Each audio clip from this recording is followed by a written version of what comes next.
Bonjour, bienvenue dans Itrema, la chronique littéraire de l'UFAL, l'Union des familles laïques. La semaine dernière, Philippe, vous nous parliez de l'ancien préfet Frédéric Potier et de son petit livre ultra passionnant, La matrice de la haine. Bonjour Philippe. Bonjour Emmanuel.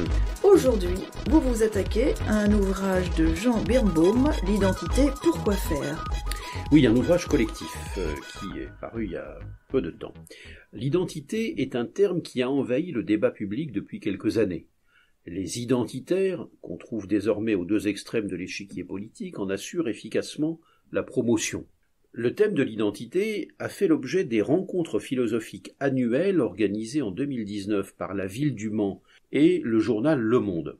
Directeur du Monde des livres, Jean Birnbaum en propose donc une synthèse à travers les principales contributions de cette édition des rencontres philosophiques de 2019. Loi du genre pour un ouvrage collectif, l'inégal intérêt des communications proposées lors de cette 31e édition, elle est ici illustrée avec éloquence. On s'attachera à souligner contributions qui nous paraissent les plus intéressantes. Le philosophe Claude Romano, par exemple, a raison de s'attacher à la définition. Personne ne peut être caractérisé uniquement par le fait d'être une femme ou un homosexuel. Il ne s'agit là que d'une caractéristique parmi d'autres, d'un élément de son identité, si l'on veut, mais certainement pas d'une identité. C'est cette méprise qui fait parler de nombreux auteurs d'identité plurielle, alors qu'il faudrait, selon donc le philosophe Claude Romano, parler de caractéristiques plurielles de notre identité. Une caractéristique, poursuit-il, n'est pas une identité. Fin de citation. Plusieurs contributeurs mettent en garde sur le fait que la notion d'identité fige les caractéristiques d'un individu. Ainsi le philosophe Vincent Descombes qui dit « L'opération de se définir consiste à décider que certaines qualités circonstancielles de ma vie ou de ma personne auront le statut d'attributs essentiels.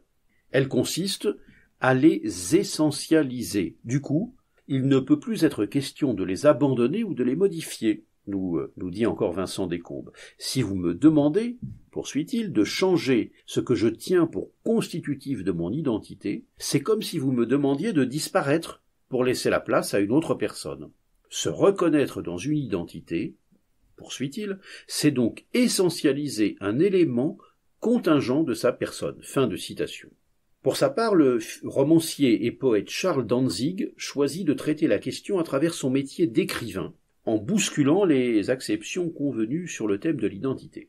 On est ce qu'on se fait, dit-il, et écrivain est ce que je me suis fait, ce que je fais, et je l'ai fait contre toute tradition familiale, contre toute aimantation d'identité clanique, nous dit-il. Et à contre-courant de la pensée dominante, qui exalte dans l'identité les racines et les legs sociaux, génétiques et familiaux, Dantzig poursuit. Qui a une bibliothèque ne se laisse pas subjuguer par un mot mathématique comme identité. Il a lu le monde divers et les êtres changeants. Fin de citation. Et à rebours de ceux qui exhibent une identité corrélée à une couleur de peau ou à une religion transmise, l'écrivain Charles Dantzig l'assure, l'identité, si cela existe, est une imagination, elle n'a pas de racine, elle a en revanche une conscience. Fin de citation. Itrema, la chronique littéraire de l'UFAL, l'Union des familles laïques. Dites-nous Philippe, qu'est-ce que l'identité transitoire ? Alors justement, la professeure de littérature universitaire Brigitte Ouvry-Vial choisit elle aussi d'interroger le concept à travers les livres. Et elle dit si la lecture est source d'initiation à soi-même et d'identité transitoire, c'est parce qu'elle permet l'expérience de l'intériorité. Rien de moins figé que cette identité justement transitoire et donc non permanente.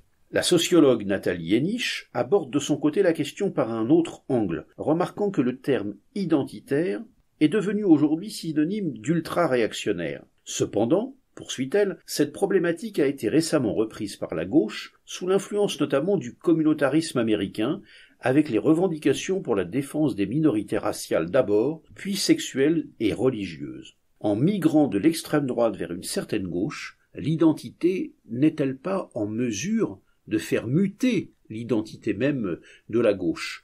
Dans son livre Piège d'identité, paru aux éditions Fayard en 2016, Gilles Finkelstein, l'essayiste, en avait d'ailleurs déjà pointé les risques.